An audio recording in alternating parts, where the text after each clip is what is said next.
গেল বছরের ৫ আগস্ট শেখ হাসিনা সরকারের পতনের দিন আশুলিয়া থানায় ৬ জনকে গুলি করে হত্যার পর তাদের মরদেহ পুড়িয়ে দেয় পুলিশ। এর আগে ৪ আগস্ট আশুলিয়া থানার সামনে আরও একজনকে গুলি করে হত্যা করা হয়, যা সামাজিক যোগাযোগ মাধ্যমে ছড়িয়ে পড়ে। জড়িতদের বিচারে আন্তর্জাতিক অপরাধ ট্রাইব্যুনালে মামলা দায়ের করা হয়। বৃহস্পতিবার এই মামলার অভিযোগ গঠনের শুনানিতে বিভীষিকাময় হত্যাকাণ্ডের বিস্তারিত ট্রাইব্যুনাল ২-এ তুলে ধরেন প্রসিকিউশন। এ সময় আদালতে উপস্থিত ছিলেন সাবেক ওসি আরাফাত হোসেন, এডিসি শাহিদুল ইসলাম, কনস্টেবল মুকুল সহ গ্রেপ্তার ৮ আসামি। আসামিদের বিরুদ্ধে পারস্পরিক যোগসাজশে অপরাধ সংগঠনের অভিযোগ আনা হয়। রাষ্ট্রপক্ষের শুনানি শেষ হওয়ায় ১৩ আগস্ট শুনানি করবে আসামি পক্ষ। দুটি অপরাধ সংগঠিত হয়েছে, যেটি আন্তর্জাতিক অপরাধ ট্রাইব্যুনাল আইনের ৩-২ ধারায় বর্ণনা করা আছে। একটা হলো হত্যা, যেটা সারা পৃথিবীতে স্বীকৃত একটি অপরাধ, কিন্তু এই হত্যাটা যখন ওয়াইড স্প্রেড অ্যান্ড সিস্টেম্যাটিক ওয়েতে হয় তখন এটিকে মানবতা বিরোধী অপরাধ হয়, যেটা রোম স্ট্যাটিউটের বর্ণনা আছে।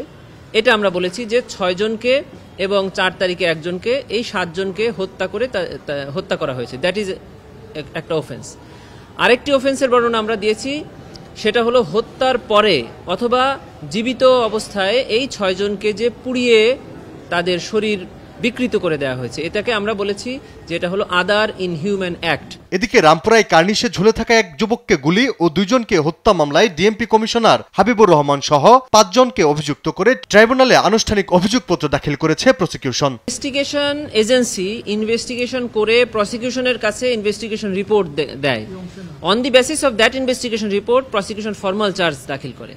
এখানে কে আসামি হবে কে আসামি হবে না এটা ইনভেস্টিগেশন এজেন্সি এবং প্রসিকিউশন নির্ধারণ করবে। এখানে কারো বলার সুযোগ নেই উনি কেন আসামি হলেন। এই ঘটনার তদন্ত শেষ করে চলতি বছর ৩১ জুলাই প্রসিকিউশনে প্রতিবেদন জমা দেয় ট্রাইব্যুনালের তদন্ত সংস্থা।